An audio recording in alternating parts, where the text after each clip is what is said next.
You might think that, but in my experience, even people who went to um, finish school, high school, and sometimes even college, they are unaware, very ignorant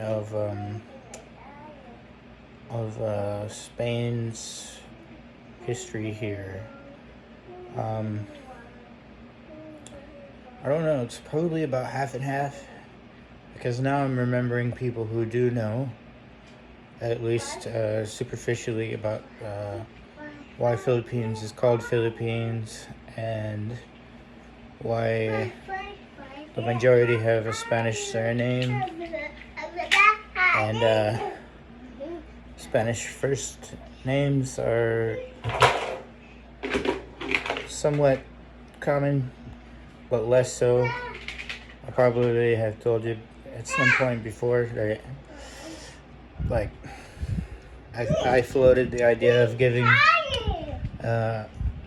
Daisaku and Alexander a Spanish first name, like Alexander. I thought I floated the idea to Jinky of calling him Alejandro instead of Alexander. And Daisaku, I wanted to call him, I can't remember now, something in Spanish name. Oh, Roque, after our great grandfather. But she didn't like Roque, she said, because it's a name that's only for a grandfather, only for an old person. Well, everybody who's a grandfather today was a newborn. Nobody is just old. Everybody was a newborn and a small child and grew up and took a long time to become a grandpa. It's such a strange thing. But in her saying that, then I realized, so like most people don't have most people aren't given a Spanish first name in the, I don't know, past how many years, like 30. They have different names like that seem to be just made up from nothing. Like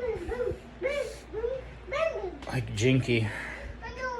Like, where'd that come from? Like, just indigenously invented. And yeah, some people still are given Spanish names, first names, but anyway, it's all just making a too long video clip. Yeah, but back in the day, in the 1800s, and up until like the 1930s, I get the impression that Filipino people were very, very familiar with Spain, and they went there a lot when Philippines was still part of the Spanish Empire. Even though by the late 1800s it was a faint shadow of its former self, because it didn't have Mexico anymore, it didn't have South America anymore. It was just Cuba, Puerto Rico, Guam, and Philippines. And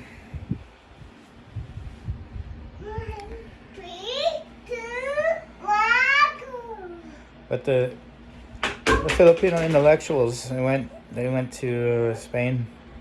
I've read about that, so they would have known. They would have got that Granada connection, but not anymore. And it's partly just the passage of time And I guess the history book's not really making a big deal out of it. If you know, when that topic is taught, I guess it's just kind of, maybe it's really brief mention in school. I don't know. I guess it depends on the individual if they're into it, like knowing their history like that. If they really care, like they just have other things on their mind, or if there's something that they spend time thinking about. You know, it's up to the individual. And besides the passage of time and the individual preference, it's also the American influence. How, you know, the Americans were here and the Japanese were here in this role of kind of overlord of the lands, in the way that the Spanish and the Americans were. But of course they were here for a very, very short time, only during World War II. But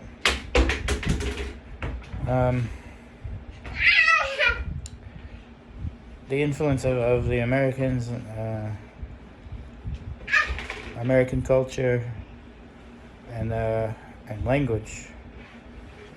People are much more likely to know about American cities than any Spanish cities.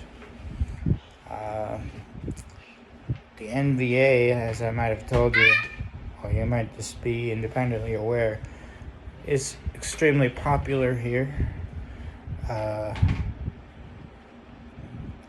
Just like a huge percentage of the population is really into the NBA, and I don't know how they choose a team, they just do. Like, you see like a Charlotte Hornets fan and like a Cleveland Cavaliers fan. Like, if somebody won the championship recently, like Golden State or Cleveland or Toronto, like, okay, so they're choosing to follow a team that's having success right now. But you see fans like of all the teams, all 30 teams. And anyway, so they're much more likely to know like where New Orleans is, and where Philadelphia is, and you know,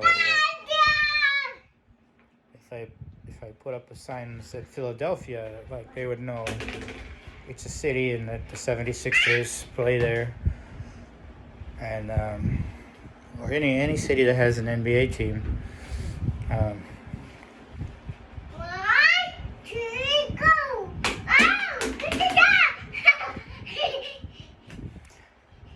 Really, so any American city, NBA team or not, they because a lot of them, you know, have relatives, have cousins or aunties and uncles who live in the States, and sometimes they come back here to visit it, and like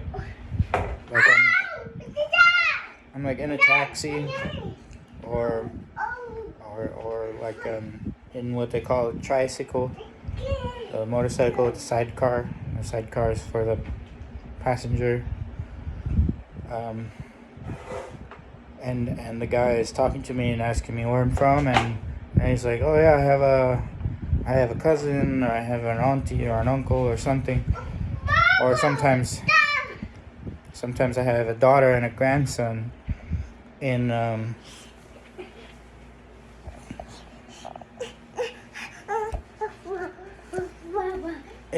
such and such city in the U.S. So, I don't know I guess it might have kind of been that way in the Spanish time, where they'd be like, yeah, I have a daughter who's over in Sevilla or Barcelona or Valencia. They might have been talking to some Spaniard, been like, riding in like the back of his horse carriage or something in like 1865 and had that connection. But today it's with the United States more than any other country. There are Filipinos who have immigrated to other countries, like a lot of different places, like a permanent residence, or to become citizens of Middle Eastern countries like Kuwait or something, or more commonly the UAE, and I've heard of some in not France, but in Europe, in Germany, and in the UK.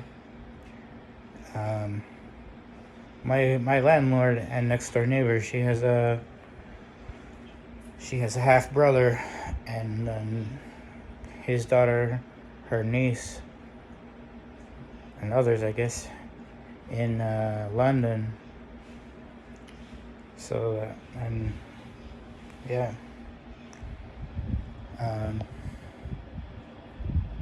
But it's the U.S. The U.S. is a dominant, like, foreign influence here. Anyway, this video is 12 minutes long. It's like a full-length, like, YouTube video of just me talking. Anyway.